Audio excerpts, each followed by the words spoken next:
अज्ञानतिमिरान्धस्य ज्ञानाञ्जनशलाकया चक्षुरुन्मीलितं येन तस्मै श्रीगुरुवे नमः।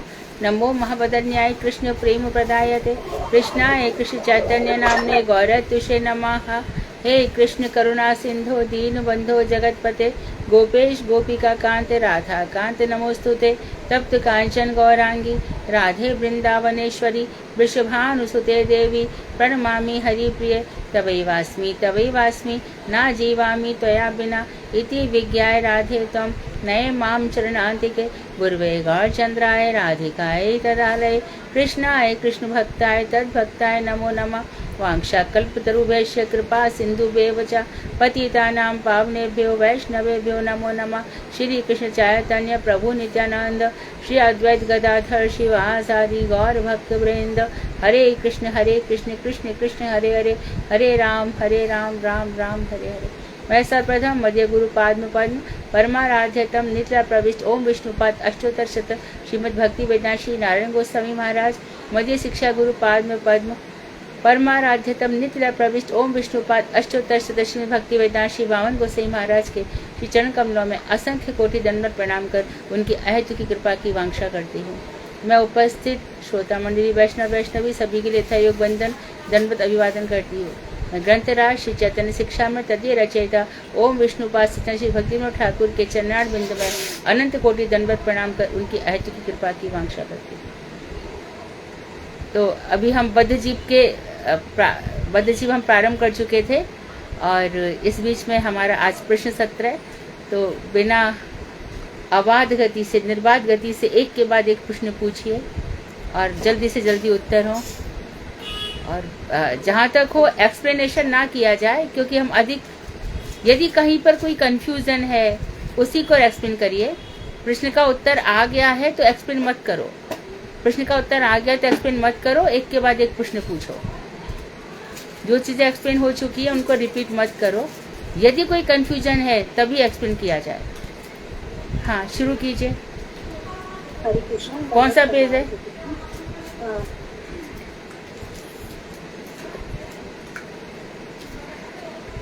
Page number 242। हरे कृष्ण का नाम 243 पर। हाँ, बोलिए। मेरी बात ही नहीं और इसमें आपने किसी दीदी में भी कोई हो जाएगा तो जल्दी एक क्वेश्चन पूछते जाएंगे और एक नाम लेते जाएंगे। बाकी दीदी हो क्लास में। हरे कृष्ण। बिल्कुल सुधा दीदी आप ठीक है दीदी। जैसे पहला क्वेश्चन स्टार्ट है तो चलो हम आज पद सिद्धांत के ऊपर कुछ क्वेश्चन आसान थोड़े से यहाँ पर मछली ना आगे बहुत आसान है। तो पहला क्वेश्चन है हमारा, स्वरूप प्राप्त वस्तु ही यथार्थ वस्तु है कैसे?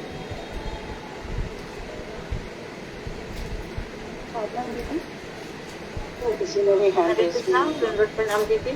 भगवत अनुभव केवल मात्र विशुद्ध भगवत भक्ति रूप साक्षात दर्शन से संभव होता है। स्वरूप प्राप्त वस्तु ही यथार्थ वस्तु है, क्योंकि जिस वस्तु का स्वरूप निर्दिष्ट नहीं होता वह वस्तु नहीं होती। और भगवान कृष्ण वस्तु हैं और उनका आकार भी है और उनमें सारे ऐश्वर्य लीला माधुरी ये सब विद्यमान है।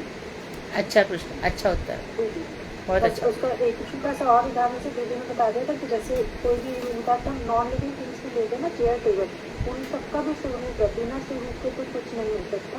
तो इस तरीके से दीदी ने ये भी बताया था कि जैसे एक मूर्तिकार है वो अष्ट धातु कृष्ण की बनाते हैं, तो कृष्ण का स्वरूप होता है ना, उसमें उनके दोनों का परिचय होता है और आमतौर तो नहीं भौतिक बनाते। तो इसी तरीके से जो यथार्थ है जिसका वो है उसी को ही हम इसीलिए बोले जो सभी वस्तु उद्देश्य है उसी को ही यथार्थ वस्तु कहते हैं। ठीक है, मेरा नेक्स्ट क्वेश्चन है, भगवान सर्ववृत्ति गमने से क्या तात्पर्य है?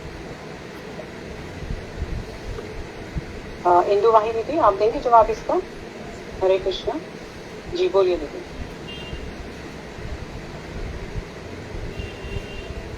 इंदु वाही दीदी।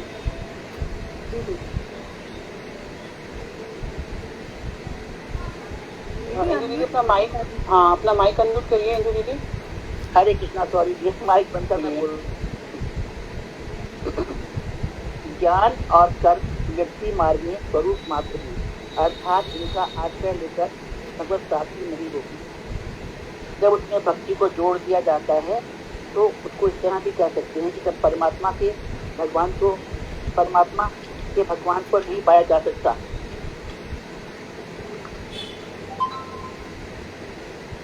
अर्थात इनका आज से लेकर ही में भगवत प्राप्ति नहीं हो सकती है। जब उसको भक्ति से जोड़ देते हैं तो उसको इस तरह से भी कह सकते हैं कि जब परमात्मा से भगवान को नहीं पाया जा सकता। हाँ दीदी, बिल्कुल ठीक, वैसे काफी ठीक बताया। मतलब यही है कि सर्ववृत्ति करने का मतलब है जिनको समस्त वृत्तियों से पाया जाएगा, जिनको हम जाना जा सकते हैं, भगवान को हम समस्त वृत्तियों से, उसमें ज्ञान कर्म का प्रयोग देखेंगे। उसका जो सबका मेन चीज है वो है भक्ति। जो भक्ति है वो ऐसी वृत्ति है, वो हमारी सारी वृत्तियों को खत्म कर लेती है, वो हमारी शक्ति दी हुई है और फिर वो ही हमें भगवत दर्शन करा देती है। तो एक बार उसका होने से, जैसे कि पहले ये भी आप समझ सकते हैं आसान भाषा में कि जैसे जो सनत कुमार थे, 4 कुमार थे, जैसे पहले भी विशेष ब्रह्म कुमार, लेकिन जब उन्होंने पूर्ण कृष्ण के चरण की तुलसी से सब कुछ कर दिया तो पूर्णतम कृष्ण की भक्ति उनको हो गई। तो भगवान का जो मेन जो उनको आत्म तक से बोलते वो परमानंद तक पहुँचे, तो वो ही भगवान सर्ववृत्ति गम्य, जिसमें हम भगवान को अपनी समस्त वृत्तियों से उनको जान देते हैं। तो अगला क्वेश्चन है, भगवत अनुभव 4 प्रकार के होते हैं, नाम बताएं। और भी बता, और भी हाँ जी, हरे कृष्णा दीदी, दंडवत प्रणाम। 4 प्रकार के भगवत अनुभव हैं। पहला कर्म प्रधानीभूत अनुभव, दूसरा ज्ञान प्रधानीभूत अनुभव, तीसरा कर्म ज्ञान उभय प्रधानीभूत अनुभव और चौथा केवला अनुभव। नेक्स्ट क्वेश्चन है, देहाभिमान नाम से भगवत अनुभव कार्य सर्वत्र एक जैसे न होने का कारण। अनीता दीदी आप बताएंगे। अनीता दीदी अनम्यूट करिए। अनुराधा दीदी, अनुराधा खंडेलवाल दीदी। अनुराधा दीदी अनम्यूट कीजिए। निशा दीदी। देहाभिमान होने से भगवत अनुभव कार्य सर्वत्र एक जैसे न होने का कारण बताइए। शैला दीदी। शैला दीदी हरे कृष्णा। हेमा दीदी, दयानंद प्रभु जी, काफी लोग दिख रहे हैं मुझे इसमें। भारती दीदी आप बोलिए। भारती दीदी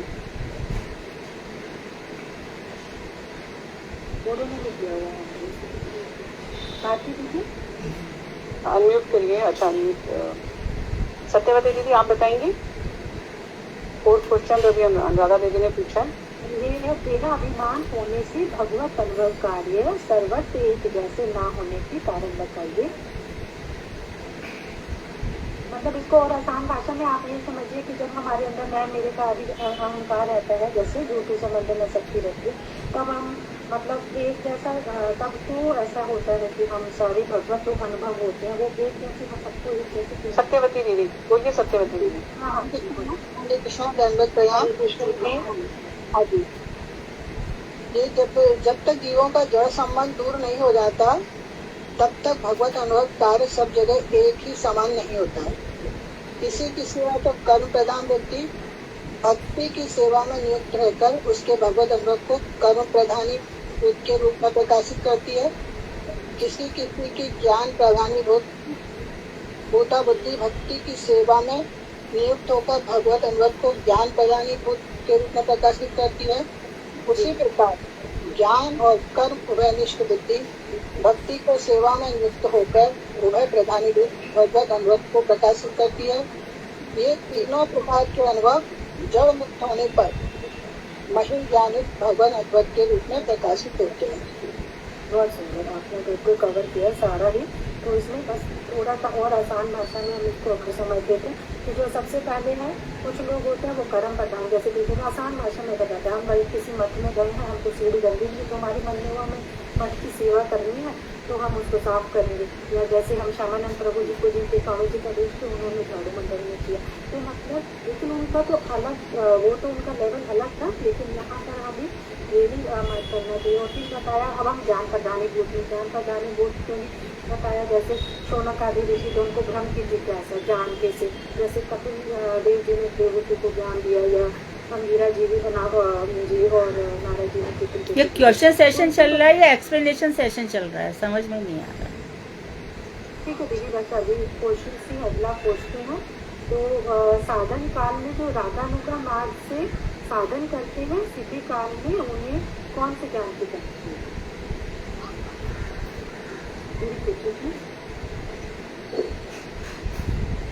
केवल अनुभव ज्ञान की प्राप्ति। ठीक है दीदी, जो अभी आगे केवल अनुभव का आंसर आएगा तो हम इसमें कर लेंगे।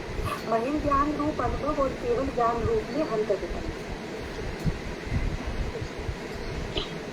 कोई और बोलेगा इनके अलावा जो भी बोल चुके हैं हमको? निशा दीदी बोलिए। हरे कृष्ण जी, दीदी फिफ्थ क्वेश्चन का क्या आंसर देता है वो सुनाई नहीं दिया, बहुत हल्की आवाज है।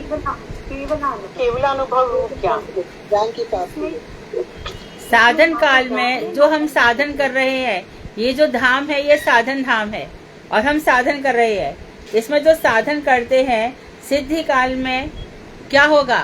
भगवत अनुभव, केवल भगवत अनुभव। ना उसमें कर्म रहेगा ना ज्ञान रहेगा, मात्र भगवान का ही अनुभव होगा। Next question. महिम ज्ञान रूप अनुभव और केवल ज्ञान रूप अनुभव में अंतर बताएं।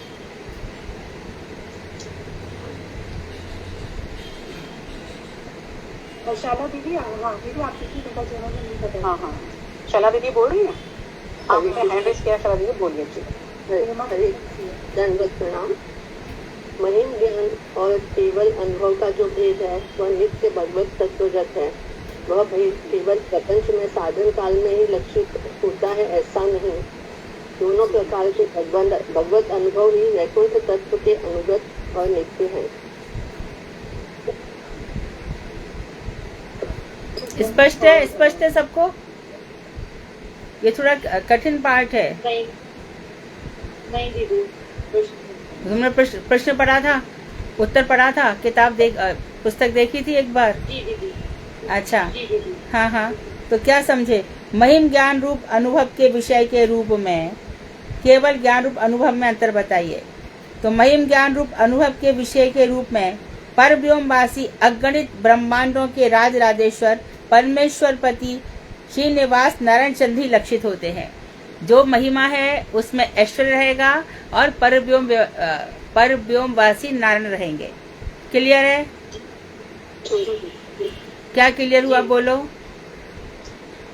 दीदी आपने बताया कि परव्योमवासी में जैसे और जो ब्रह्मांड के हैं उसमें। अनुराधा दीदी एक मिनट, जिनको समझ नहीं आया उनको जवाब देने दो। निशा दीदी आपको क्लियर नहीं था ना ये चीज, तो दीदी ने आपको बोला आप बोलो प्लीज।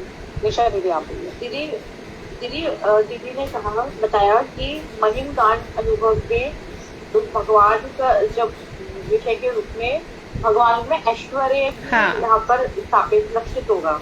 हाँ, जो अखंड जो अनंत कोटि ब्रह्मांडों के नायक हैं नारायण, वो महिमावान होंगे। और इसके बाद जो दूसरा प्रश्न है वो इसके भेद क्या पूछ रहे हैं? वो भेद पूछ रहे हैं केवल ज्ञान रूप अनुभव।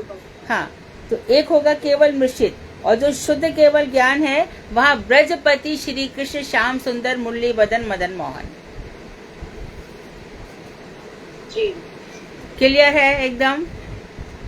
जी दीदी। हाँ जी। हाँ, महिम का अर्थ समझो ऐश्वर्य वाला, और केवल अनुभव शुद्ध भगवान श्री कृष्ण, वो भी द्वारका वाले नहीं, मथुरा वाले भी नहीं, बल्कि ये। हाँ हाँ जी दीदी, इसमें ये बताना, इसे हम ये भी कह सकते हैं कि गोलोक धाम वाले। ब्रजेंद्र नंदन, हाँ गोलोक धाम कह सकते हो। ब्रजेंद्र नंदन श्याम सुंदर ज्यादा ठीक है। ठीक है दीदी। हाँ, नेक्स्ट क्वेश्चन है हमारा, स्वरूप का भगवत अनुभव का क्या है? बहुत आसान है, एक ही लाइन का अर्थ है इसका। हेमा दीदी आप दीजिए जवाब। हेमा दीदी। कृष्ण भगवान का नित्य विग्रह ही भगवान का स्वरूप है। ठीक है, उनका नित्य विग्रह ही स्वरूप है। हाँ, ये उन लोगों के लिए कहा गया विशेष रूप से जो भगवान को कहते हैं ना कि मर गए हैं, या फिर कहते हैं कि भगवान का हृदय जगन्नाथ जी में रखा हुआ है शालिग्राम के रूप में। ये उन लोगों के लिए होता है कि भगवान कभी भी मरते नहीं है, उनकी आत्मा उनके हृदय को कभी अलग नहीं किया जा सकता। ये उन लोगों को लक्ष्य करके उत्तर दिया गया है। नेक्स्ट क्वेश्चन है, भगवान के स्वरूप का कौन से 6 गुण है? ये सभी को ही आता है पूरी क्लास में। उपयुक्त गुणों में से कौन सा गुण गुणों का आधार? इन सभी गुणों का आधार। इंदु दीदी आप बोलेंगे? इंदु दीदी हरे कृष्णा। संपूर्ण ऐश्वर्य, संपूर्ण वीर्य, संपूर्ण यश, संपूर्ण श्री, संपूर्ण ज्ञान और संपूर्ण वैराग्य, ये भगवान के स्वरूपगत 6 गुण हैं, जो कि सिर्फ भगवान कृष्ण में ही पूर्ण रूप से पाए जाते हैं। जड़ीय वस्तुओं में शरीर और आत्मा अलग अलग होती है, और ठाकुर जी की शरीर और आत्मा एक ही होती है। बहुत सुंदर। और दीदी इसमें ये भी है कि जो श्री है वो उन सब 6 का आधार है, जो लिखा है ना हाँ, उपरोक्त 6 गुणों में से अर्थात राइट। श्री जो है। हाँ, वो सब गुणों का आधार। परफेक्ट। यहाँ पर श्री मतलब जो हमारी राधा रानी किशोर जी की है। ये किसने कहा? ये किसने कहा? नहीं नहीं नहीं नहीं नहीं अनुराधा, मैं तो नहीं कहा श्री राधा रानी है। यहाँ भगवान श्री कृष्ण के विग्रह की शोभा इसका अर्थ है।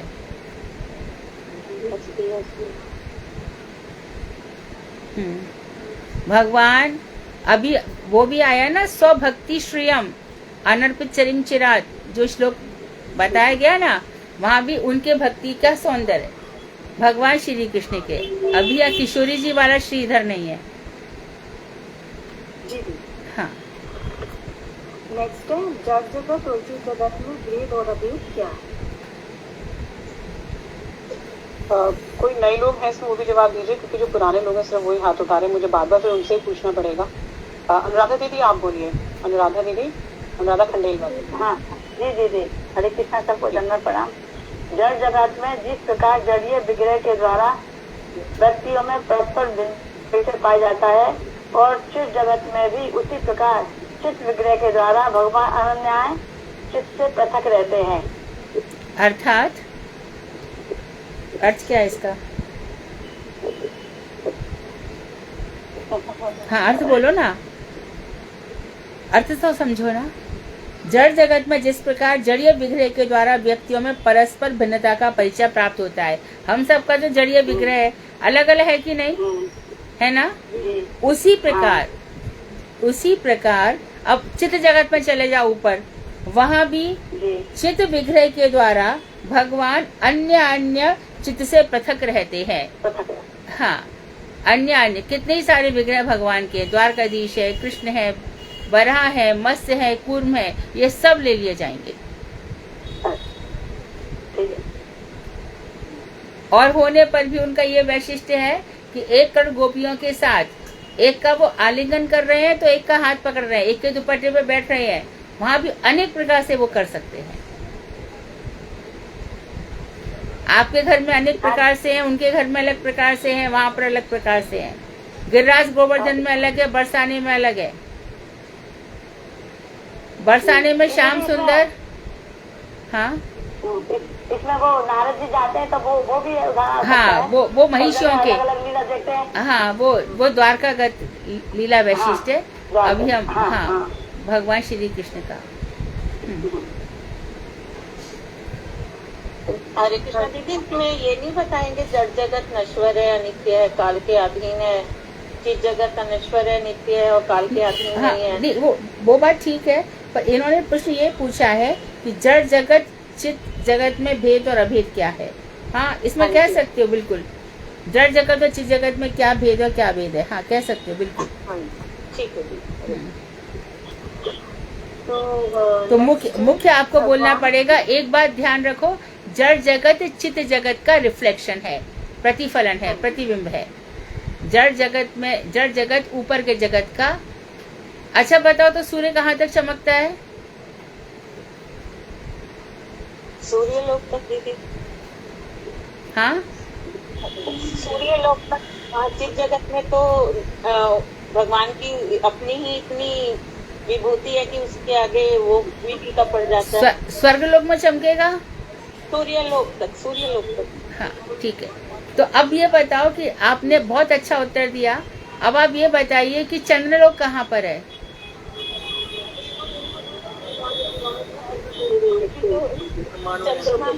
ये तो सूर्य से भी ऊपर हो गया ना। हाँ, चंद्रमा का लोक तो फिर ये चंद्रयान पे पहुंचे, ये बात ठीक मानी जाएगी? नहीं दीदी। हाँ राइट, परफेक्ट। हाँ आगे। हाँ, नेक्स्ट क्वेश्चन, भगवान का स्वरूप विग्रह अलौकिक और अचिंत्य है, समझो। नहीं, एक और क्वेश्चन है क्या बीच में शायद? विशेष धर्म। हाँ बोलिए। एक प्रश्न है जो बीच में रह गया, बोल रही है नादा दीदी से, नादा खंडेकर। विशेष धर्म के द्वारा परमेश्वर की कौन सी 3 चीजें विचित्र हैं? भारती दीदी आप बोलोगे? ये तो सबको रटा होना चाहिए। हरे कृष्ण दीदी, मैं बोलिए बोलिए बोलिए अनिता जी। विशेष धर्म के द्वारा परमेश्वर की शक्ति, इच्छा और क्रिया। बिल्कुल ठीक है।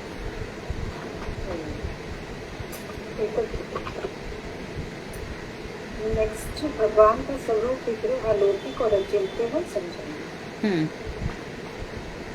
जयानंद प्रभु जी आप बोलेंगे कुछ? हरे कृष्णा।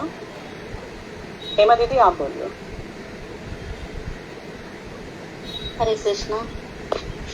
भगवान का श्री विग्रह सारे वैकुंठ तत्व से पृथक रहकर भी सर्वत्र व्याप्त है, और यहाँ तक कि वैकुंठ के प्रतिफलन स्वरूप जड़ जगत में भी वे सर्वत्र पूर्ण रूप से युगपत अवस्थित हैं। इसलिए भगवान का स्वरूप विग्रह अलौकिक और अचिंत्य है। ठीक है, मतलब वो सर्व जगह व्याप्त हैं और एक जगह सिमट भी सकते हैं। हाँ। हाँ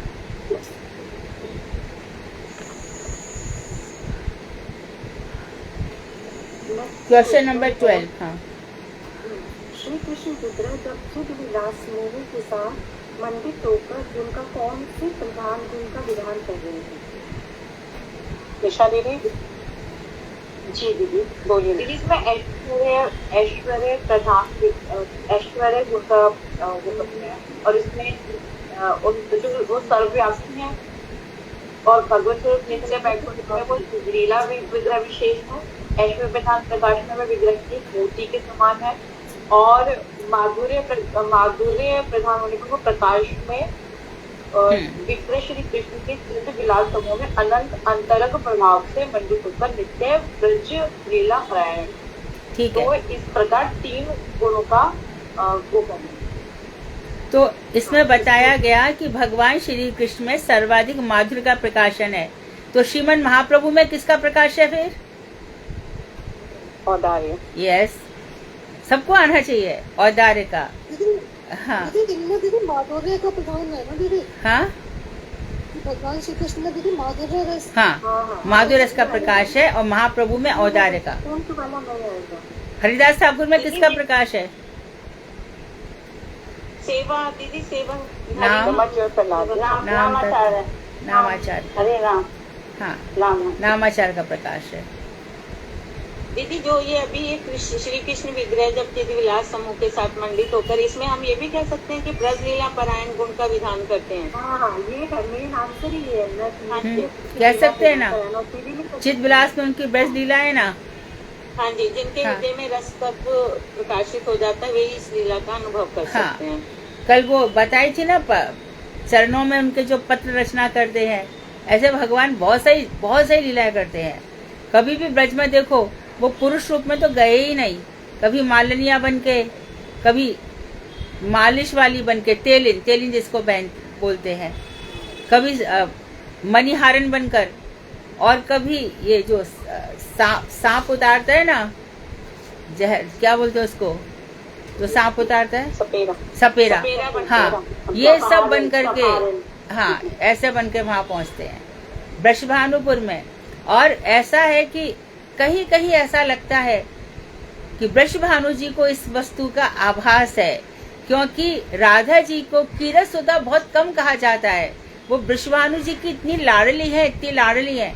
अभी सावन आएगा, आ गया सावन, चल रहा है ना, तो आप सबने गुरु जी के लेक्चर्स में सुना ही होगा कि सबको राधा जी देखती है कि सब उनकी जो सखियां हैं वो अपने पीहर जा रही हैं, लेकिन भैया उनको बहुत दिनों बाद लेने आया है श्री रामा।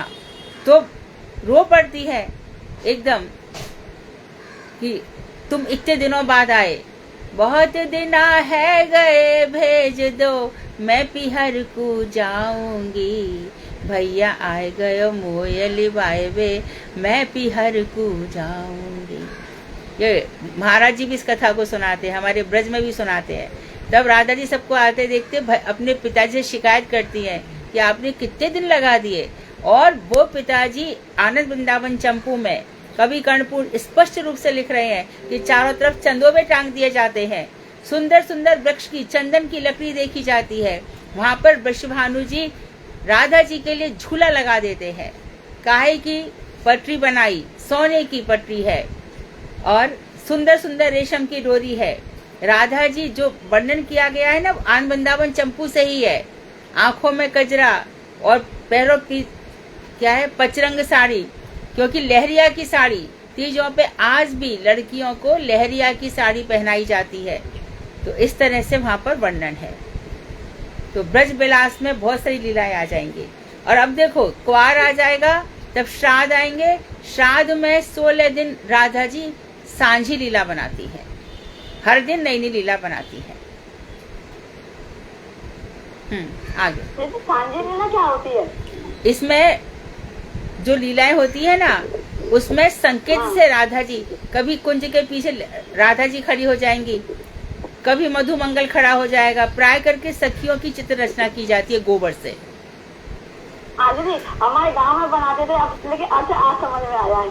अब समझ में आया ना? अंकुर का गद्दा चढ़ा। हाँ, तो सांझी में गोबर से बना जाता है। वृंदावन में लीला चल रही है, वृंदावन में कह रहे हैं लीलाएं चल रही है अभी वो।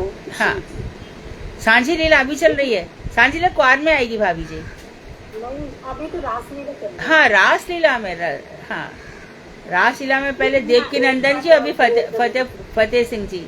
ये बहुत अच्छी, रोज रोज मंजिल, गुरुदेव को भी ये मंजिल लीलाएं पसंद थी, बहुत अच्छे से होती है। दीदी यहाँ एक बात और क्लियर करनी थी, जैसे कि सारी सखियाँ और राधा रानी जैसे ही श्री कृष्ण बंसी बजाते हैं वो आ जाते हैं, वो जिस भी अवस्था में होते हैं सब छोड़कर आ जाते हैं। तो क्या वहाँ छाया रूप में रह जाते हैं वो लोग और यहाँ आ जाते हैं? सुनो, हाँ, रात में जब महारास हुआ था तो भगवान श्री कृष्ण ने क्या कहा था, रास होगा तब आना। तो इसका मतलब नित्य रास नहीं है ना? अच्छा, एक बात हो गई। और दूसरी बात ये भी है कि भगवान श्री कृष्ण हर दिन ही रात्रि में राधा जी से मिलने जाते हैं। वहां पर पूर्ण रास नहीं है, संपूर्ण रास इस तरह से होता है। और किशोरी जी के साथ नित्य मिलन है, सबके साथ नहीं है। और जो जितनी भी मंजरियां हैं वो किशोरी जी के सखियों के, कभी ललिता कुंज में, कभी विशाखा कुंज में, कभी यहाँ कभी वहाँ, इस तरह से भगवान सखियों के साथ मिलते हैं। दीदी वो तो आपकी बात ठीक है, लेकिन फिर जब वो घर में जैसे बच्चे को दूध पिला रही थी, हाँ, वो दौड़ के आ गई। बिल्कुल, हाँ, तो इसका उत्तर ये है। हाँ, गोपाल चंपू में, हाँ सुनो, गोपाल चंपू में जीव गोस्वामी ने स्पष्ट रूप से लिखा है कि जितनी भी सखियां चली गई थी गोपियां, उनकी जगह योग माया ने दूसरी गोपियों को प्रकट कर दिया था और हर गोप को लगा था ये मेरे ही पास है। इतना ही नहीं किया उन्होंने, और जो ध्यान कर करके जो गोपियां जा नहीं पाई, ध्यान करके जिन्होंने शरीर छोड़ दिया, उनका शरीर भी गोपियों योग माया ने छुपा दिया और उनकी जगह दूसरा शरीर प्रकट कर दिया।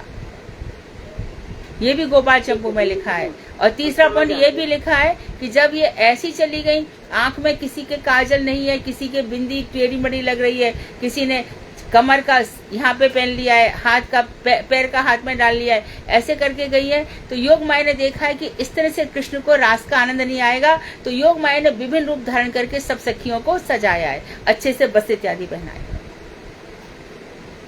ये 3-4 बातें रास में हुई है। और आप प्रमाण के लिए आनंद वृंदावन चंपू पढ़ सकते हो, लेकिन कहाँ पढ़ोगे, लाओगे फिर पढ़ोगे, भाषा भी कठिन है, पर इंटरेस्ट हो तो ला सकते हो, पढ़ सकते हो। हाँ, नेक्स्ट क्वेश्चन है, भगवान कृष्ण के स्वरूप के नित्य सहचर क्या है, कौन उसका स्यादा करता है? कोई जो नया है रूबी दीदी, मैं बोलूं? हरे कृष्ण। हाँ रूबी दीदी, आप बोलिए।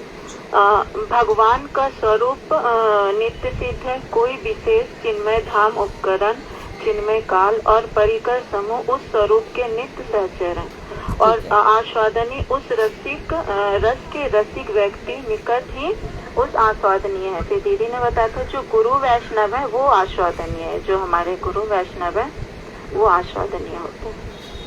गुरु वैष्णव आस्वादनीय होते हैं मतलब क्या रूबी? दीदी जैसे यहाँ पे रस के रसिक भगवान रस हो गए और रसिक जो वैष्णव होते हैं दीदी, हाँ, वो गुरु वैष्णव होते हैं जो कि आस्वादनीय कृष्ण है, और गुरु वैष्णव हाँ आस्वादक है, उनका आस्वादक है, करते हैं। हाँ, वो आस्वादन हाँ। करते हैं, ऐसे होगा। ठीक, हाँ। नेक्स्ट क्वेश्चन है,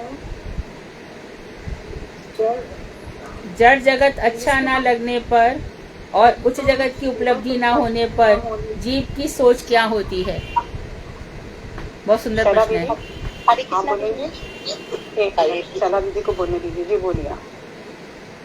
जड़ जगत अच्छा नहीं लगता पर उच्च जगत की भली भांति उपलब्धि भी नहीं हो पाती है, तब उस अवस्था में विद्यमान व्यक्ति एक निर्विशेष भाव की कल्पना करते हैं। जैसे अरे मैं रोज ही बोलती हूँ उसको, रोज बोलती हूँ मैं। निराकार निर्विशेष मतलब कोई वैशिष्ट्य नहीं है, वो निराकार हाँ, है। इसको ऐसे कनेक्ट करो। उनको लगता है यहाँ पे आकार है तो जड़ जगत उनको हेय लगता है, हेय मतलब छोड़ देने योग्य, अच्छे लगता, तो उनको लगता है ऊपर कोई एक शक्ति है, यहाँ पे आकार है वो निराकार होगी, यहाँ पर दोष है वो निर्दोष होगी, इस तरह से सारा वर्णन आ जाएगा। यहाँ पर विशेष है वो निर्विशेष होगा, यहाँ पर गुण है वो निर्गुण होगा, इस तरह से होगा। नीचे जगत अच्छा ही लग रहा, ऊपर की उपलब्धि नहीं हो रही, तो एक कल्पना हो रही है मनगढ़ंत। और फिर उसी को क्या कर दिया, कल्पना को, जो भगवान की ज्योति है, भगवान का लावण्य है, उसको कह दिया ये ब्रह्म है। भगवान की चमक को, ज्योति को, लावण्य को, निर्विकार निर्विशेष निर्गुण निर्दोष निर्दोष निष्क्रिय जगत की कल्पना करते हैं। हाँ ठीक है। नैष्कर्म्य। हाँ निष्कर्म, यस।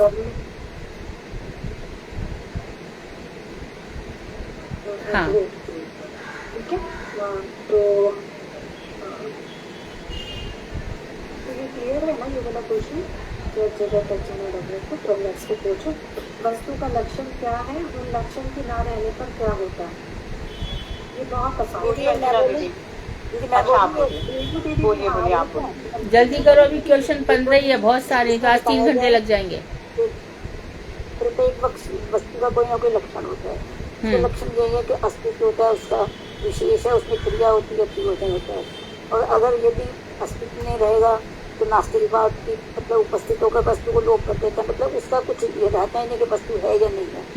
और यदि विशेष ना रहे तो उस वस्तु की स्वतंत्रता वस्तु सिद्ध नहीं होती, क्योंकि उसे पता ही नहीं उसके क्या गुण है, उसमें क्या स्वतंत्रता है। और यदि क्रिया नहीं रहेगी तो वो परिचय के अभाव में उसे आभासी कहा जाएगा, क्योंकि उसकी जब क्रिया नहीं होगी तो वो कुछ कर नहीं पाएगा, हमें सिर्फ उसका एहसास से आभासी मालूम पड़ेगा। और यदि क्रिया नहीं रहे तो उसे स्वीकार करना जाता है। अगर किसी चीज़ वस्तु का प्रयोजन ही नहीं है तो उसका होना ना होना एक बराबर है, उसको स्वीकार करना ही व्यर्थ है।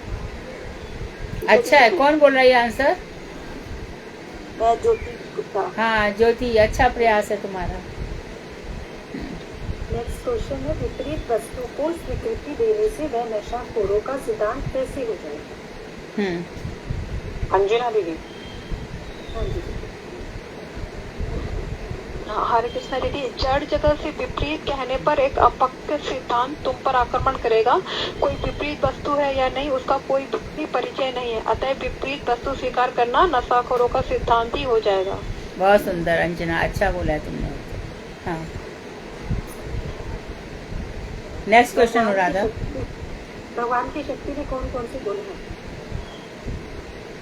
दीदी मैं बताऊँ? हाँ कोई से सादा दीदी एक मिनट में देखती हूँ। हाँ ठीक। हाँ निशा दीदी बोलिए। ये भगवान की शक्ति अचिंत्य है, अवितर्क्य है और अपरिमेय है। कौन कौन से गुण विद्यमान है, इतना ही बताया है? अचिंत्य, अतर्क्य है। भगवत दीदी इसमें आगे इस तरह से हम कर सकते हैं कि भगवत स्वरूप में से वस्तुतः अभिन्न किंतु कार्यतः भिन्न रूप में यह शक्ति प्रकाशित होती है। और मानव बुद्धि चाहे कितना भी सोच ले, कितनी भी कल्पना कर ले, वह पराशक्ति के संबंध में कोई भी सिद्धांत नहीं कर सकती। केवल भगवान की कृपा से ही हम भगवान के से संबंधित किसी तत्वों को जान सकते हैं। बस इसमें गुण में ये चार ही गुण आ जाएंगे कि चिंता से परे है, तर्क नहीं है और नापा नहीं जा सकता, भगवत स्वरूप से अभेद्य है ना। ठीक है, ये इनके गुण आ जाएंगे। कुछ आप शक्ति के बारे में भी दीदी ने बताया था कि दीदी ने बहुत सारे उदाहरण दिए थे। शिव की शक्ति पार्वती है, विष्णु की लक्ष्मी, फिर भगवान कृष्ण की जो स्वरूप शक्ति है वो राधा जी हैं, जो बहिरंगा शक्ति है वो माया देवी है, ऐसे दीदी ने बताया था। ये सब बता रहा है। तो अगला क्वेश्चन है, पराशक्ति समस्त विरोधी गुणों की आश्रयस्थली और नियामिका है। तो ये हम एक एक करके थोड़ा सा इससे कैसे क्लियर हो जाएगा। जैसे कि इच्छा और निर्विकारता है, तो उसमें कैसे पता चल रहा है कि दोनों का हो रहा है, इच्छा और निर्विकारता। आप बोलेंगे रेणु दीदी? हरे कृष्णा। रेणु दीदी हरे कृष्णा। ये वाला क्वेश्चन मुझे क्लियर है, बहुत क्लियर। तो साफ ही तो लिखा है, विरोध कौन से विरोधी गुण है जिनका सामंजस्य होता है, स्पष्ट तो लिखा है। रूबी दीदी आप बोलेंगे? हरे कृष्णा दीदी। इच्छा और निर्विकार दीदी ने बताया था, जब वो इच्छा करते हैं तो प्रलय भी हो जाता है और सृष्टि भी कर लेते हैं। उनकी इच्छा से कुछ भी हो सकता है और निर्विकार, लेकिन उनको कुछ असर भी नहीं होता। प्रलय हो तो उनको फर्क नहीं है, सृष्टि हो तो निर्विकार रहते हैं वो। करके भी वो उनको कोई फर्क नहीं पड़ता। हाँ, सब निर्विकार रहते हैं। बहुत सारी चीजें बताइए एक साथ, आगे बोलो। नेक्स्ट विशेषता में और निर्विशेष में बताइए। हाँ बोलिए बोलिए, हाथ उठाया। अंजना दीदी आप बोलिए। काफी लोगों ने हाथ उठाया। ये 6-7 लाइन 6-7 चीज है ना।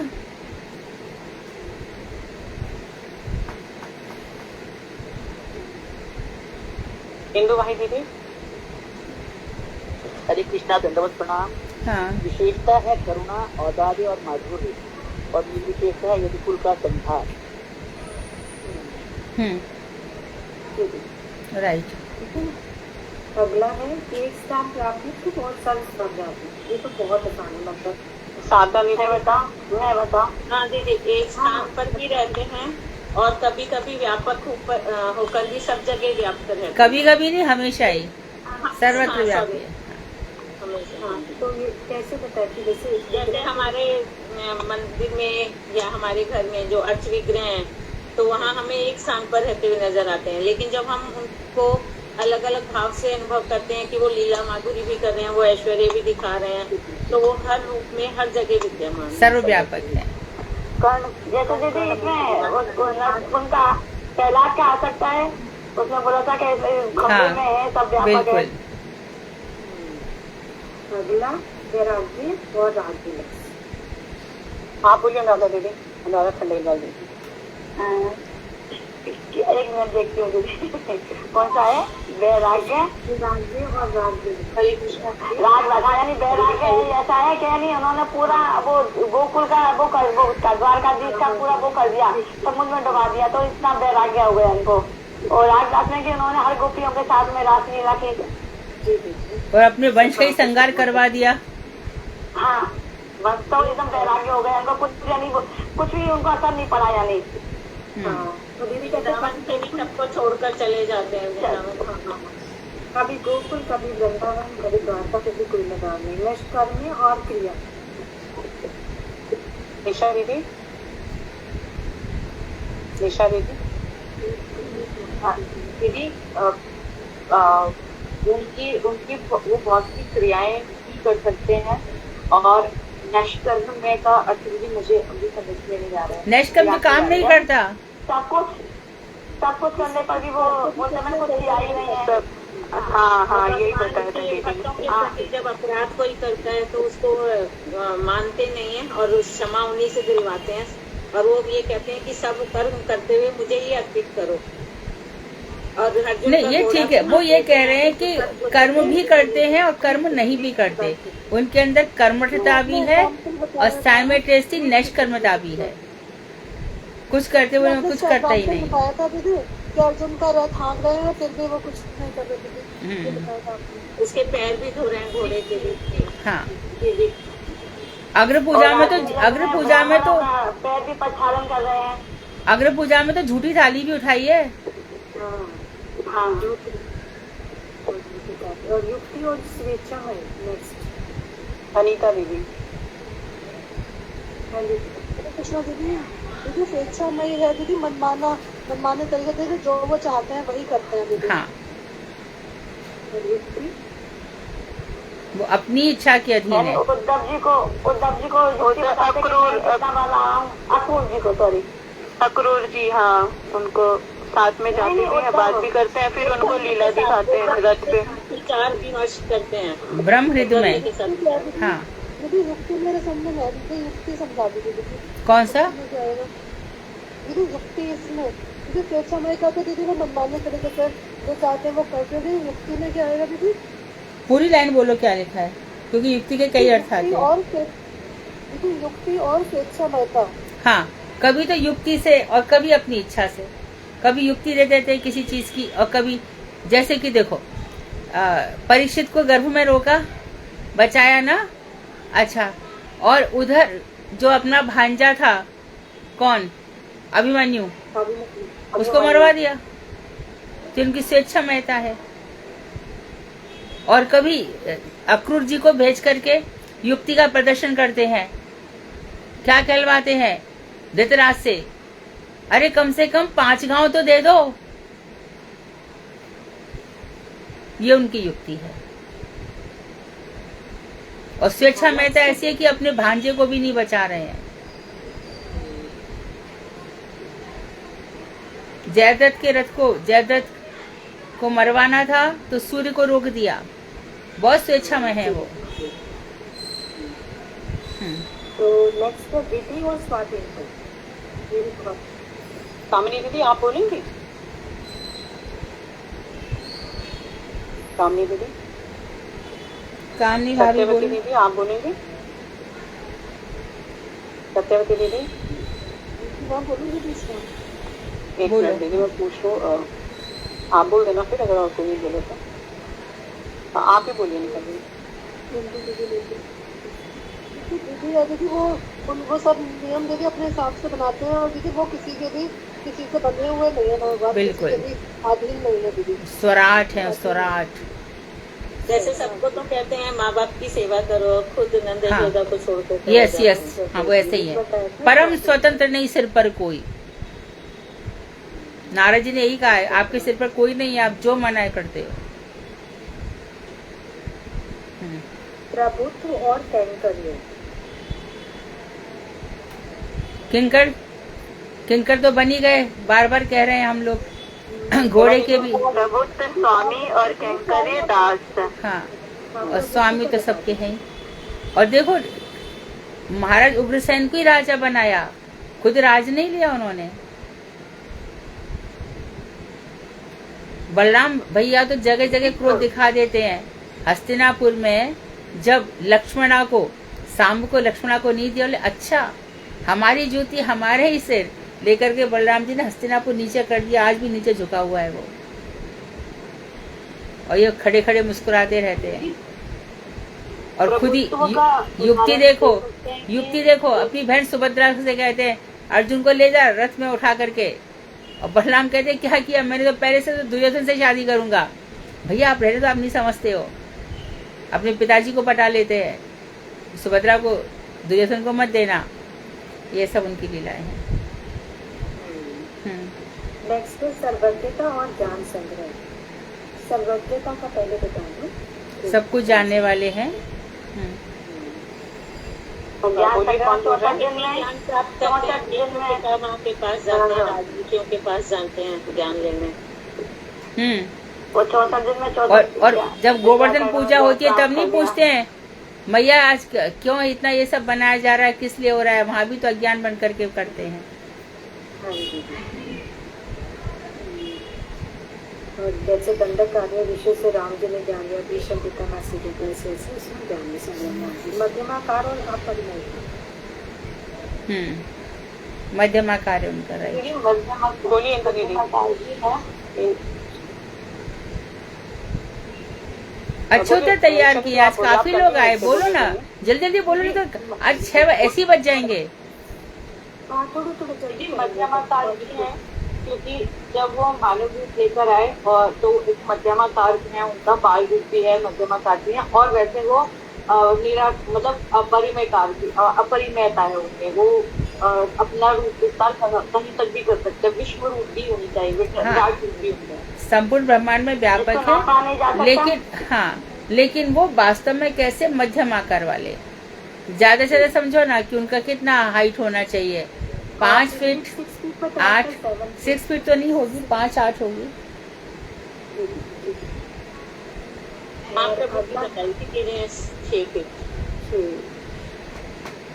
सर्वार्थ सिद्धता और बाल चेष्टा। बोलिए हेमा दीदी।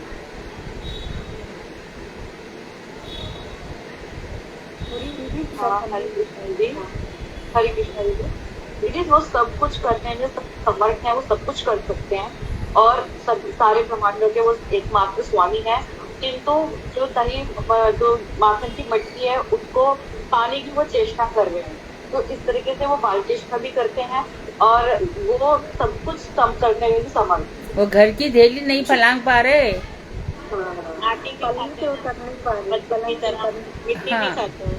और फिर उसमें सारा ऐश्वर्य भी दिखाते हैं यशोदा। और जब घर के जो मणिजत खंबे हैं उसमें अपना मुख देखते हैं तो उनको लगता है दूसरा अंदर कोई बैठा है, तो उसको ऐसे थपथपाते हैं, मारते हैं, आवाज करते हैं अंदर कौन बोल रहा है। तो मैया ये सब दृश्य देख करके हंसती रहती है। और आपने अर्जुन वाला भी दिया था कि जयद्रथ को मारने के लिए अर्जुन राइट। अगला है संधि एंड समझ और अल्लादरी, क्या काम करती है ये तो हम पहले भी पूछे। दीदी मैं बोलूं? दीदी बोलिए, इंदु वाणी दीदी। मैं बोलूं? हरे कृष्णा। बोलिए। हरे कृष्णा दीदी। भगवान। हाँ बोलिए इंदु दीदी, बोलिए। हरे कृष्णा। भगवान का स्वरूप सब चित और आनंद है, अर्थात तीनों शक्तियाँ जो है संधनी, समझित और आह्लादिनी, इनमें विद्यमान रहती है। समझनी शक्ति से वो देश काल स्थान द्रव्य आदि होता है, और समझी शक्ति के द्वारा स्वयं ज्ञान भाव संपन्न समुद्र स्थान की चित्तता को दर्शाते हैं, और आह्लादी शक्ति के द्वारा उनकी श्री अर्थात राधा रानी से अनंत को अनुभव करते हैं। और भगवान के दाएं भाग से प्रदेश प्रभु और बायां भाग से राधा रानी का प्राकट्य हुआ है। जी बिल्कुल ठीक है। अगला है पराशक्ति के प्रभाव के द्वारा कौन से समूह लिखते हैं रूप में प्रकाश में। बस हमारा यहाँ से नेक्स्ट शुरू हो जाएगा। हाँ जल्दी से बता दीजिए क्योंकि यदि हमारी बोलिए अनुराधा दीदी, बोलिए आप। अनुराधा खलेलवाल दीदी बोलिए। पराशक्ति के मंजरी बता दीजिए जल्दी। मंजरी रूप चार है ना। पराशक्ति के प्रभाव के कौन से समूह नित्य रूप में कौन से रहते हैं। भगवत स्वरूप, विग्रह, लीला और लीला के उपकरण समूह। हाँ ये ठीक है। अगला है स्वानुभव का क्या अर्थ है। अगर यह नित्य प्रकरण है तो प्रथम प्रकरण क्या है।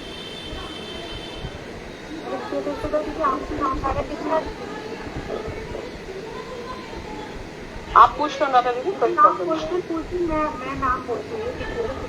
ठीक है, आपने क्वेश्चन ले लिया अभी तो फर्स्ट क्वेश्चन, तो आप देखिए कौन जवाब दे रहा है।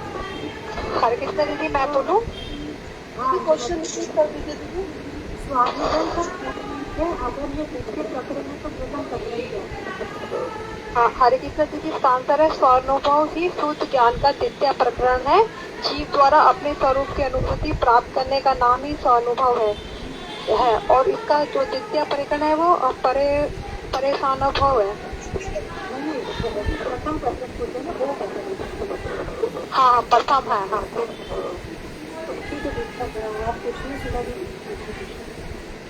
जब एक कोई आंसर दे रहा हूँ तो सब अपना माइक ऑफ करिए, क्योंकि उसमें भी आवाज काफी इको हो रही है, गूंज रही तो क्लियर नहीं आता। नेक्स्ट क्वेश्चन है, जीव के स्वरूप का निर्णय करने में 5 प्रकार के जीवों की कौन सी 5 प्रकार की प्रवृत्तियां हैं? एक एक करके लेते जाएंगे हम। सबसे पहला कौन सा है? आपको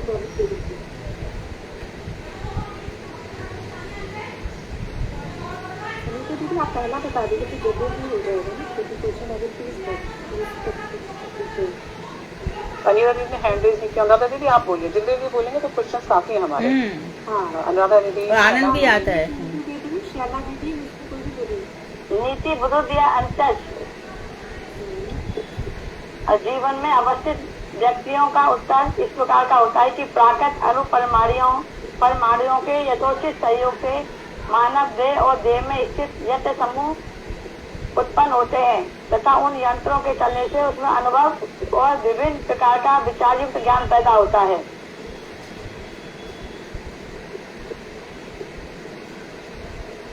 क्या हुआ अभी? दूसरा बोलिए दीदी।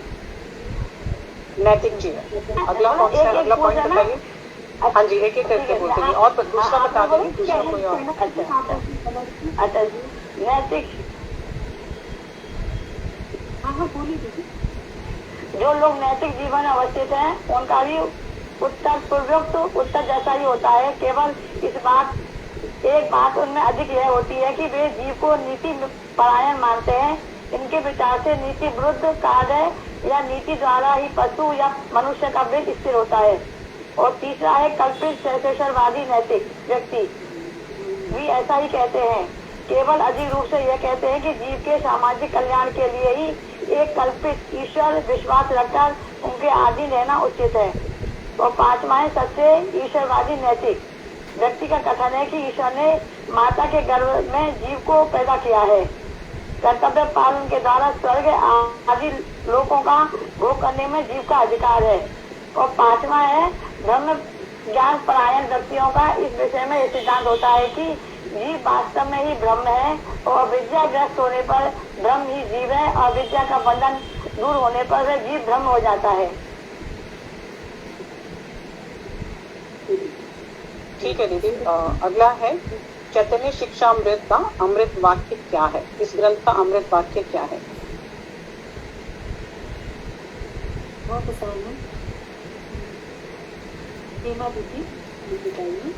हरे कृष्ण दीदी। जीव दुखपूर्ण संसार का नित्य निवासी नहीं है। विशुद्ध ज्ञान का अवलंबन करने से यह स्पष्ट प्रतीत होता है कि जीव दुखपूर्ण संसार का नित्य निवासी नहीं है। यही अमृत वाक्य है। ठीक है दीदी। और नेक्स्ट क्वेश्चन है, भगवान पूर्ण सच्चिदानंद और जीव चिदानंद कण विशेष है, कैसे? तो दीदी भी समझाया तो था, मतलब पंच बता दो दीदी। मैं बताऊं? बोलो। हाँ भगवान हमेशा आनंद में रहते हैं। जैसे जब उनको दारू भी लेने आया तो कहते हैं चलो मैं आता हूँ, जबकि जीव हर समय दुखी रहता है। और भगवान इन सब में लिप्त भी नहीं होते। जब यदुवंश का भी नाश हुआ तो उससे भी वो लिप्त नहीं हुए और उनका सत्य चित्त और आनंद हमेशा सत्य से उनकी सत्ता है और हमेशा उनमें चेतना है और हमेशा आनंद में रहते हैं। Very good. और जीव है उसका कण, चित्त और आनंद का कण मात्र है, चिदानंद कण। भगवान चित्तपुंज है, ये शब्द रट डालो। भगवान चित्तपुंज है और जीव चित्त कण है। पुंज मतलब राशि, ढेर। उसका जीव एक कण का मात्र है। आगे अगला है परम सत्ता की तरह ही जीव का भी एक नित्य चित्त देह है। वह कहाँ और किस दिशा में है? जीव भी नित्य चित्त देह है। दीदी आप बताइए। दीदी आप जो अनम्यूट करिए। भगवान का एक स्वरूप विग्रह है। ठीक उसी प्रकार जीव की भी एक चित्त देह होती है। वही चित्त वैकुंठ धाम में प्रकाशित रहती है। ठीक है, परफेक्ट है। इसका तात्पर्य बताओगे? इसका तात्पर्य क्या है? सिद्ध देह जो वैकुंठ में ध्येय है, मतलब माया के द्वारा वो जड़ जगत में आ जाते हैं। नहीं, ठीक से बोलो, ऐसा नहीं है। भगवान का दीदी स्वरूप इसका अर्थ है कि जो देखो बताया ममई वांसो जीव लोको जीव भूता सनातन, ममई वांसो जीव लोको जीव भूता नहीं, सनातन यहाँ- ये बताया था। नहीं, यहाँ वो ये कह रहे हैं कि बैकुंठ में हम सबकी चित्तदेह है, फिर यहाँ हाँ। पर हम क्या है, ये प्रश्न है। यहाँ पर उनका अवश्य है ना, क्या उनका? अपने कर्मों के बंधन में रहकर के हम 83 रहते हैं। ईश्वर बहिर्मुखता के कारण, ईश्वर बहिर्मुखता के, और हमारी भोग बुद्धि ईश्वर बहिर्मुखता हमारे हृदय में आवरण है, एक के बाद एक। फिर इसके लिए फिर मन बुद्धि चित्त अहंकार बताया कि जो अहंकार है, मैं भगवान का दास हूँ, वो भूल करके मैं माया का दास हूँ, फिर वैसी बुद्धि हो जाती है, वैसे ही संसार में मन हो जाता है, और यही 84 लाख में भटकाव है। जब इस सब से हम शुद्ध हो जाएंगे, तब हम जो बैकुंठ में है उसमें मर्ज हो जाएंगे। नेक्स्ट क्वेश्चन, चित्त देह के कौन कौन, अच्छा दीदी क्वेश्चन पूछिए। आप पूछ लो दीदी, कोई बात नहीं, एक ही बात है। नहीं, आप क्वेश्चन पूछिए, मैं नाम बोलती हूँ। चित्त देह के कौन से 2 आवरण हैं? चित्त देह के कौन से 2 आवरण हैं? दीदी मैं बोलूं? हरे कृष्णा दीदी, लिंग आवरण या लिंग शरीर और स्थूल देह या स्थूल शरीर। आवरण का मतलब होता है पर्दा, ढक देना। तो हमारे चित्त देह को इन दोनों ने ढक दिया है, स्थूल शरीर ने और सूक्ष्म शरीर ने। नेक्स्ट है, लिंग शरीर किन तत्वों से मिलकर बना? कामनी दीदी आप बताएंगे ये बना? Simple answer. हाँ,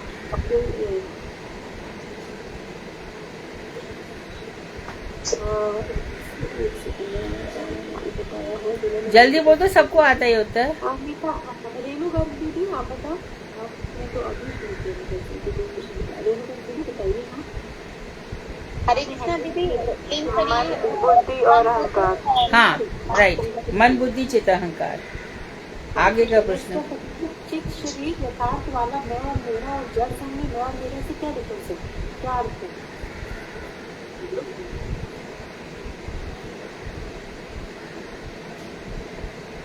सुधा आप बोलिए, आपके प्रश्न का उत्तर आप ही बोलिए। दीदी, चित्त शरीर में मैं और मेरा का अर्थ होता है कि मैं कृष्ण का दास हूँ और उसको इसका अभिमान होता है, जबकि जड़ जगत में वह जागतिक प्रपंच में फंसा रहता है और भगवान को भूलकर विषयों का दास बन जाता है। वेरी गुड, बहुत और सुंदर। भगवान की माया उसे घेर लेती है। कौन बोला था ये? निशा? साधना। साधना। अच्छा आंसर बोल रही हो, साधना, निशा, इंदु भाई, सभी आप लोग बहुत अच्छे आंसर बोल रहे हो। अंजना ने 1-2 ही उत्तर दिए, हेमा ने भी 1-2 उत्तर दिए। हाँ, जब फटाफट एक के बाद एक एकदम, तुम लोग तो मुझसे अच्छा बता रहे हो, मुझसे भी अच्छा बताए हो। ये भक्तिनोद ठाकुर की कृपा है, ये तुम्हारे गुरु वैष्णवों की कृपा है। ऐसे मत तो, ऐसे तो हो ही नहीं सकता। हम तो ऐसा ही है, ऐसा ही है, हमेशा ऐसा ही होता है। शिष्य बहुत आगे बढ़ जाते हैं यदि उनका चेष्टा होती है ना, और सच्चे निष्कपट होते हैं, सच्ची श्रद्धा होती है, तो वही चीजें हमें आगे ले जाती हैं। बहुत अच्छे उत्तर आ रहे हैं, आगे चलो। जीव किस प्रकार कर्म चक्र में फंस जाते हैं? बलजीव किस प्रकार कर्म चक्र में फंस जाता है? करो और भरो, कर्म से देह से कर्म। अनुराधा दीदी बोलिए, अनुराधा दीदी। मैं बोलूँ स्थूल शरीर से जो कुछ कर्म करता है, लिंग शरीर उन कर्मों के फल को अपने साथ लेकर दूसरे शरीर को प्राप्त करता है। इस प्रकार से एक स्थूल शरीर को छोड़कर दूसरे स्थूल शरीर को ग्रहण करता हुआ मध्य जीव एक ऐसे कर्म चक्र में फंस जाता है कि उससे निकलना उसका बड़ा भारी कठिन हो जाता है। ठीक है, मन ही ले जाता है, राइट। कर्म को अनादि क्यों कहा गया है, इसका अंत क्या कहाँ है? कर्म है अनादि, पर अंत कहाँ होता है उसका? हरे कृष्ण दंडवत प्रणाम। हाँ, तत्व के पुरुष कर्म को अनादि पर अमृत तत्व मानता है। तटस्था के आने पर जीव में भोग की इच्छा थी, वहीं से उसके कर्म बनने आरंभ हो गए और भगवान के विमुख होता गया, जो कि उसका सबसे बड़ा अवगुण है, सबसे बड़ा दुष्कर्म है। जड़ काल से पूर्ववर्ती होने के कारण उसको अनादि कहा गया। पर इसका अंत है जब वह जड़ जगत में अपने कर्मों का फल पाता है, क्योंकि कर्म अपना फल देकर समाप्त हो जाता है। हाँ, ये उसका अंत होता है। कर्म बिना अंत के खत्म नहीं होता। फल देने के बाद कर्म समाप्त हो जाता है। हाँ। जीव कितने प्रकार के उदाहरण से बताइए। ये तो बहुत आलोक दीदी नए लोग जो आप बोल रहे हैं ना, बहुत अच्छा लग रहा है ये। वो मतलब बिल्कुल ही बोलो बोलो। हाँ हाँ बोलिए दीदी। आलोक बच्चे 5 प्रकार के होते हैं। एक तो पूर्ण विकसित चेतना होती है जिसकी, और ये विकसित चेतना, मुकुलित चेतना, संकुचित चेतना। चेतना ना बोल के चेतन बोलो। चेतना होगा तो भाववाचक संज्ञा हो जाएगी, हमको विशेषण बोलना है। विकसित चेतन होते हैं ना, जो इंसान में जैसे मनुष्य है उसके पूर्ण विकसित चेतन है, मनुष्य पूरी तरह से विकसित है। तो इसमें से 3 नर शरीर में है और चौथा शरीर में होने की वजह से वो पूर्ण रूप से विकसित है। और विकसित चेतन जैसे पशुओं की भी हो सकता है। नहीं, विकसित चेतन में भी नर आएंगे। तीनों नर में है। तीनों संकुचित चेतन में जीव जंतु आएंगे और आच्छादित चेतन में पेड़ पौधे। राइट। Next question. भारती दीदी आप पूछेंगे। नेक्स्ट क्वेश्चन आपने बताया ये क्वेश्चन ना। भारती बोल पूछो। मुक्त जीव कौन कौन से हैं? थोड़ा जल्दी मतलब भारती दीदी नहीं है, आप ही क्वेश्चन डाला दीदी। अभी भी आपने पूछे, आप ही कंटिन्यू कर लो। है नहीं भारती। मुक्त जीव कौन कौन से हैं? सुधा आप कंटिन्यू करो। जी दीदी नित्य मुक्त और बद्ध मुक्त 2 प्रकार के मुक्त जीव। नित्य मुक्त और बद्ध 2 प्रकार के मुक्त जीव कौन कौन से हैं? ये प्रश्न है पहला। हाँ, उत्तर कौन दे रहा है? नित्य मुक्त और बद्ध मुक्त जीव 2 प्रकार के होते हैं। नित्य मुक्त हाँ, और बद्ध मुक्त। हाँ। Next question.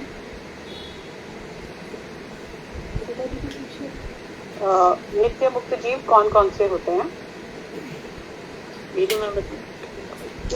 जो जीव कभी जड़बद्ध नहीं हुए हैं और जो निरंतर वैकुंठ में वास करते हैं वो नित्य मुक्त जीव। Right, perfect. और वो निष्कपट और निस्वार्थ रूप से निरंतर भगवान की सेवा करते हैं और उनके अनंत लीलाओं में उनके सहयोगी होते हैं। और जब भगवान लीला करने के लिए पृथ्वी पर आते हैं तो वो उनके साथ उनके सहयोगी बनकर धराधाम पर आते हैं और उनके साथ ही चले जाते हैं। कौन बोला ये आंसर? दीदी मैं निशा। हाँ निशा, अच्छा आंसर बोला है, परफेक्ट। आगे बोलो सुधा।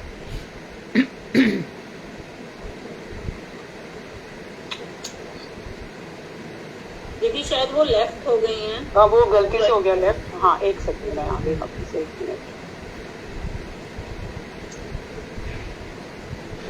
बद्ध मुक्त जीव। अनुराधा दीदी आप पूछो भी नेक्स्ट, मुझे भी स्क्रीन पे दिख नहीं रहा। पूछो। और अनुराधा आप नाम बोलो। सुधा प्रश्न पूछो। दीदी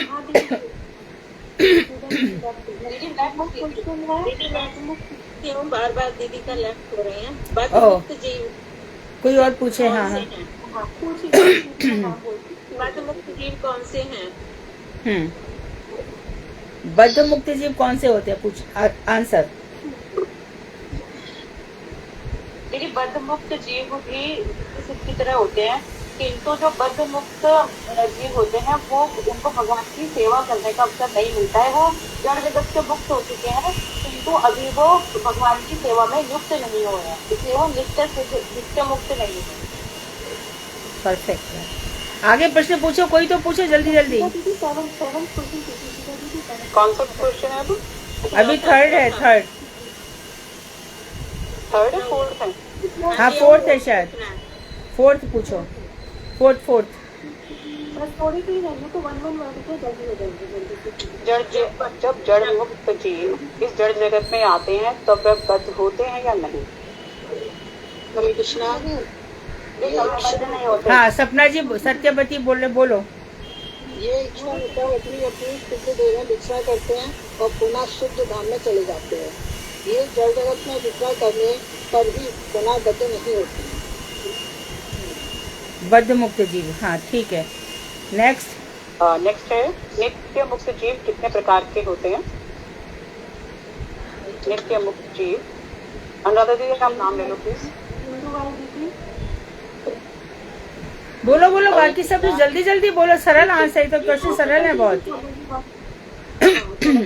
में और माधुरी में।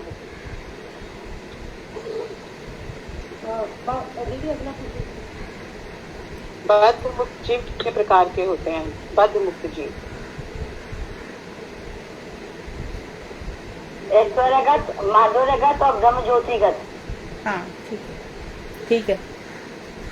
मुक्त जीवों में कौन मुक्त जीवों में कौन कौन सी कामनाएं होती हैं?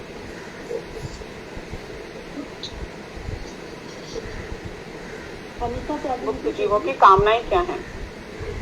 हरे कृष्णा दीदी मैं केवल भगवत सेवा की अभिलाषा। भगवत सेवा दीदी, भगवत सेवा की ही अभिलाषा प्रबल होती है दीदी। भगवत सेवा की ही भावना। ठीक है। और नेक्स्ट है माधुर्य भाव वाले मुक्त जीव में किस माधुर्य भाव वाले मुक्त जीव ये किस सेवा को प्राप्त होते हैं? जो माधुर्य भाव वाले जीव समूह करते हैं वास्तुकला और श्रृंगार बादल और श्रृंगार सेवा को प्राप्त होते हैं। ठीक है दीदी। चिन्मय धाम का काल ही चिन्मय होता है कैसे?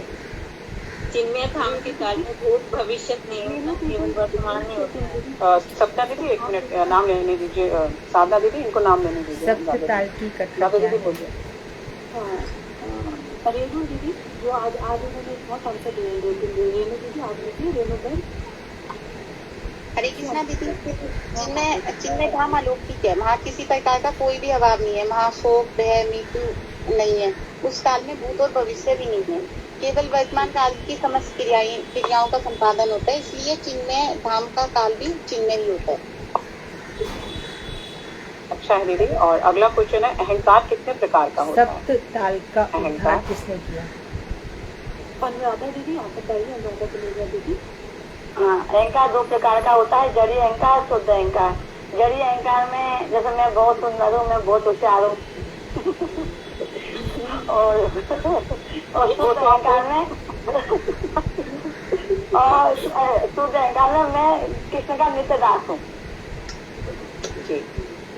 अगला है श्रृंगार रस के दो प्रकार कौन से हैं और इनमें कौन सा श्रेष्ठ है? श्रृंगार रस ज्योति दीदी है ये आलोक के नाम से। ज्योति दीदी आप बोलिए। अच्छा कोई बात नहीं। और दीदी मैं बताऊं? रूबी दीदी, हाँ रूबी दीदी को बोलने रसों में श्रृंगार रसी सर प्रधान है और उनमें भी संबंध श्रृंगार की जो अपेक्षा कामना श्रृंगार अधिक बलवान होता है। उसी काम रूपा श्रृंगार रस के पीठ स्वरूप नित्य वृंदावन में वास है। मतलब दीदी ने बताया था जो दो प्रकार के जो रस है, एक संबंध रस और एक काम रूपा रस। तो काम रूपा रस ही हाँ, संबंधानुगा कामानुगा। हाँ जी। भगवान की अचिंत्य शक्ति के स्वाधीन कार्य विशेष क्या क्या है?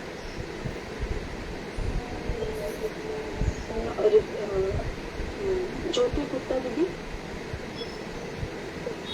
आपका हैंड रेज है। ज्योति गुप्ता दीदी नहीं, मेरा हैंड डाउन कर लीजिए दीदी। हाँ, निशा गुप्ता दीदी। हरे कृष्णा दीदी।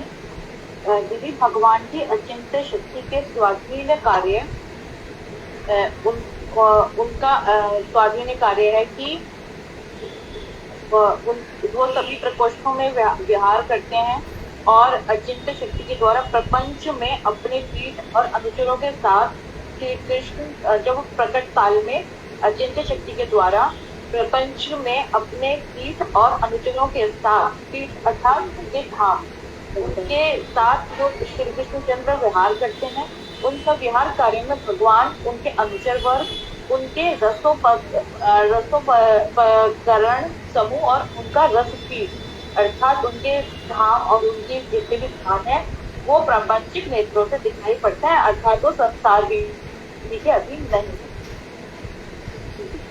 दीदी इसमें ये भी तो आ सकता है श्रृंगार रस, वात्सल्य रस, सख्य और दास्य रूप में भगवान जो है वो स्वयं सेव्य होते हैं या नहीं? वृंदावन में 3 रस हैं। हाँ जी, श्रृंगार रस, वात्सल्य रस और सख्य। हाँ, नेक्स्ट क्वेश्चन को स्किप करते हैं क्योंकि ये सेम है, बद्धजीव हम ऑलरेडी पूछ चुके हैं। अगला पूछ लेते हैं, अहिल्या, यमलार्जुन, सप्तताल आदि किस चेतनावस्था के अंतर्गत आते हैं?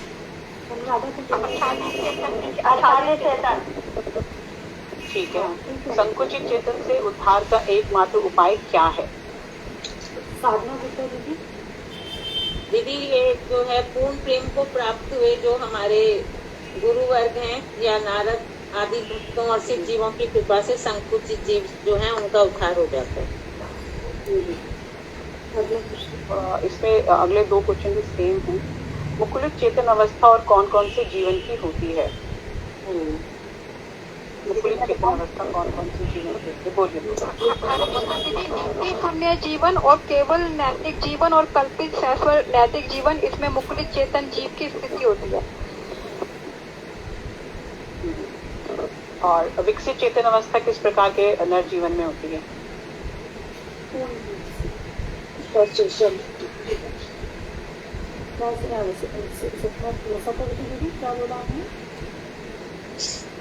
ईश्वर नैतिक जीवन में चेतन पुष्प के प्रशोषित होने की उन्नतता लक्षित होती है।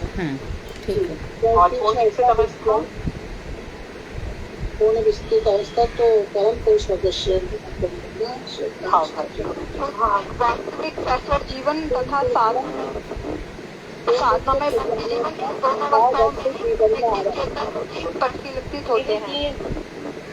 साधन भक्ति में जीवन में श्रद्धा, निष्ठा, रुचि और आसक्ति रूप पंखुड़ियां खिलने लग जाती हैं। पूर्ण रूप में खिल जाने पर भाव भक्ति का जीवन आरंभ होता है। बहुत बढ़िया। आखिरी क्वेश्चन है हमारे पास ये, बद्ध जीव बद्ध मुक्त कैसे होता है और मुक्त होने के बाद वो कहाँ निवास करता है? मैं बताऊं दीदी? मैं बताऊं? रेणु दीदी आपसे ही खत्म करते हैं ये वाले क्वेश्चन आपसे। नाम बोलिए रेणु दीदी, लास्ट क्वेश्चन बोलिए। जब बद्ध जीव का इस जगत से संबंध समाप्त हो जाता है, वह भाव भक्ति और प्रेम भक्ति को पा जाता है, उस समय वो बच्ची मुक्त होकर दीदी शुद्ध धाम में निवास करता है। Perfect answer. तो बहुत बढ़िया रहा आज का प्रश्नोत्तर, अब तक का बेस्ट प्रश्नोत्तर काल था। काफ़ी लोगों ने आज भाग लिया और सभी लोग भक्ति विनोद ठाकुर की कृपा के पात्र बने हैं। ये बहुत ही भाग्य की बात है, सौभाग्य की बात है। तो इस तरह से हमारा ये क्लास आज यहाँ संपन्न होता है और अब हम प्रयास करेंगे 2 तारीख को क्लास। 2 तारीख को क्या बार है मुझे डे याद नहीं। सैटरडे संडे होगा तो नहीं होगा, मंडे होगा तो हो जाएगा। शनिवार है दीदी। तो फिर सोमवार को ही रखूं? मंडे से ही कर लेंगे। हाँ, मंडे से ही शुरू कर लेंगे। सबने आज बहुत है मेरे ख्याल से बहुत अच्छा, बहुत अच्छे उत्तर दिए, बहुत बढ़िया है। आज जितनी प्रशंसा की जाए उतनी कम है। ये बस keep it up, keep it up, keep it up. आगे बढ़ते रहो, आगे बढ़ते रहो, और उन्नति और उन्नति। आज कौन भजन गाएगा? दीदी मैं कहूँ? हाँ, मैं कौन? रेणु दीदी गाना चाहेंगी? 1 मिनट। साधना दीदी, रेणु दीदी आपके भजन गाओगे? हाँ, बोलो। रेणु दीदी आज तो आपका डे, आप गाओगे भी भजन? आज आपका डे। टाइम उठा हुआ था दीदी वो हाथ। ठीक है तो यार बोलिए, कौन गा रहा है? बोलो दीदी। बोलिए साधना दीदी। गुरु दे कृपा बिंदु दिया करो दासे बिनापेक्षा सकल सहाने बल दिया कर निज माने प्रियाहीन। गुरुदेव कृपा बिंदु दिया करो दासे बिनापेक्षा सकल समाने करते शक्ति देनाथ यथायथ कबे तो गाइबो हरि नाम सुखे अपराध भावे गुरुदेव कृपा बिंदु दिया करो ए दासे तिनापेक्षा दीन कबे न कृपा लभिया ए जन तीर्थार्थ हई बेना शक्ति भूति आमी अति दीन कर मोरे आत्मसात गुरुदेव कृपा बिंदु दिया करो ए दासे तिनापेक्षा दीन योग्यता विचारे किछु नहीं पाई तो मारे करुणा साथ करुणा खैले कांदिया कांदिया प्राण ना राखी बोआ गुरुदेव कृपा बिंदु दिया करो ए दासे तृणापेक्षा दीन गुरुदेव। हरे कृष्ण दीदी। निशा और कॉन्फिडेंस के साथ गाओ, घबरा क्यों रही थी? ये हाँ, और प्रैक्टिस साधना साधना और प्रैक्टिस करो और प्रैक्टिस करो, घबराना नहीं है। सुंदर गा रही थी, आवाज अच्छी है तुम्हारी, है ना? ठीक है दीदी। हाँ, आपके पास से शुरू किया है अभी। हाँ, तो बढ़िया हो गया। और आगे ठीक है। तो आज इसमें जो हमारे क्वेश्चन था ना, और तो आपने उसका जवाब दे दिया था कि ब्रह्मा जी के कमंडलों में कौन सा जल है। अभी भी उसमें कुछ लोगों की क्लैरिटी नहीं है। वो आपने कारण समुद्र का जल बताया था ना, जिसमें हमारे हाँ, जो अंड कटा फटा था ना, उसी से ब्रह्मा जी ने धोया था। लेकिन ये जो अलग कहानी है ना तृतीय स्कंद में, कि ध्रुव लोक ब्रह्मांड कटाह से भी ऊपर है, तो वहाँ ये पानी कहाँ से जाएगा? तो वो कथा अलग है। जो ऊपर से भगवत पदी बह रही है वो कथा अलग है। ये प्रेजेंट में हमें इतना ही मानना पड़ेगा कि ये जो लोक है यहीं पे ध्रुव लोक है, इधर ब्रह्मांड में। प्रलय के बाद जो ऊपर चला जाएगा तब गंगा जी का प्राकटन। ये कल्प कल्प में कथा बदलती चली जाती है। ठीक है दीदी, धन्यवाद। हरे कृष्ण। हरे कृष्णा दीदी। हरे कृष्ण। दंडवत प्रणाम। धन्यवाद। दीदी मैं कुछ बताना चाह रही थी दीदी। बताइए। हाँ, मैं ये कह रही थी दीदी, एक फेसबुक पे प्रेमा नेगी करके, वो ना मुझे दीदी आज से 1-2 महीने पहले पार्क में मिली थी जहाँ मैं काम करती हूँ। तो मैंने ऐसे ही आपका चर्चा किया था, तो उसको ना गुरु चाहिए था। मैंने ये बात आपको बताया नहीं। मैंने आज फेसबुक देखा ना, जब मैंने आपकी क्लास की सारी चीजें देखी, तो मैं वो देखती हूँ, डेली कथा सुनती आपकी, तो मेरे को इतनी खुशी हुई। मैंने बोला एक दिन की मुलाकात में वो, और मुझे पता ही नहीं कि वो आपकी कथा सुनते थे। मैं एक दिन बताई थी इसको कि तुम ना शुद्ध जगह जाओ, है ना, अच्छी जगह सुनो। वो किसी वृंदावन के बाबा का कथा सुनती थी, और आज भी मैंने अभी फेसबुक चेक किया दीदी, वो आज भी कथा सुन रही थी। मैं बता नहीं सकती दीदी कि आपकी कृपा और भक्ति विनोद ठाकुर की कृपा कहाँ कहाँ जा रही है। भक्ति विनोद ठाकुर की कृपा, ये जो ग्रंथ है ना, देखो ऐसा नहीं है कि कथाओं के वृंदावन के भी बहुत से ऐसे भक्त हैं, लेकिन ये जो चीज है ना, ये दिल को छूती है। मैं हूँ क्या, मेरा व्यक्तित्व क्या है, मेरा भगवान से क्या संबंध है, यहाँ पे हर मनुष्य अटक जाता है। तो जो क्लैरिटी होती है वो भक्ति विनोद ठाकुर के कारण। दीदी उसको हरि नाम दिलाऊंगी गुरुदेव से। वो बहुत पागल सी बावरी सी हो रखी है। मैं बता नहीं सकती बहुत सुंदर उसका सौभाग्य। कथा से इतना प्रभावित हुई है।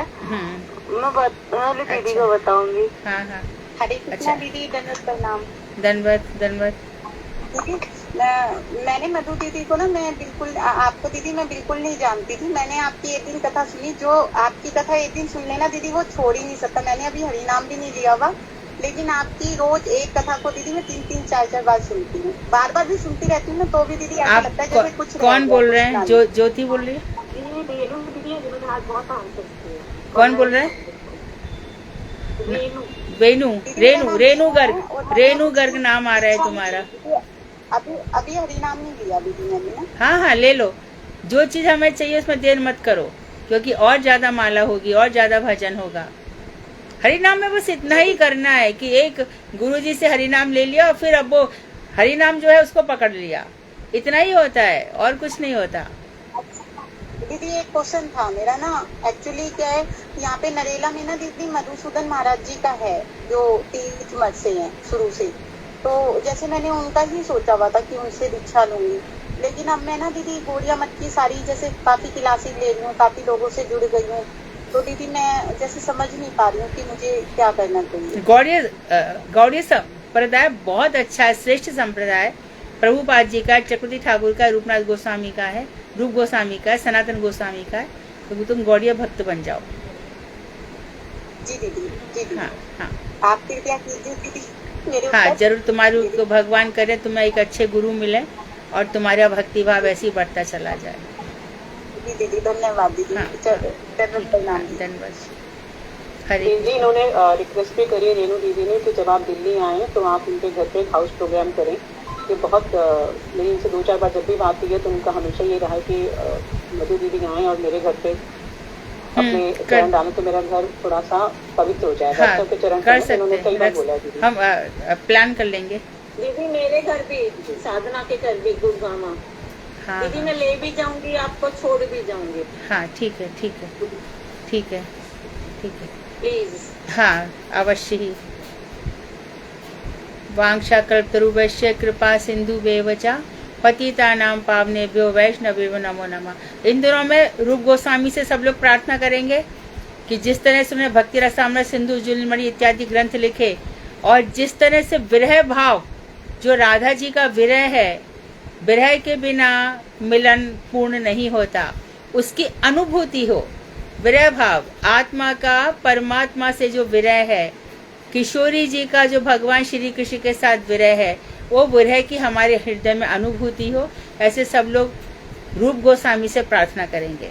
विशेष रूप से परसों जो उनका तिरुभाव दिवस है, मानसिक रूप से जो लोग नहीं जा रहे हैं राधा दामोदर मंदिर में जाएंगे, वहाँ रूप गोस्वामी की भजन स्थली है, रूप गोस्वामी की भजन कुटीर है, वहीं समाधि भी है। उनको बार बार दंडवत प्रणाम करेंगे और उनसे याचना प्रार्थना करेंगे कि आप हमें छोड़िए मत, हमारे ऊपर भी कृपा कीजिए। वांछा कल्पतरुभ्यश्च कृपा सिंधु बेवचा पतितानां पावनेभ्यो वैष्णवेभ्यो नमो नमः। हरे कृष्णा दीदी। हरे कृष्णा।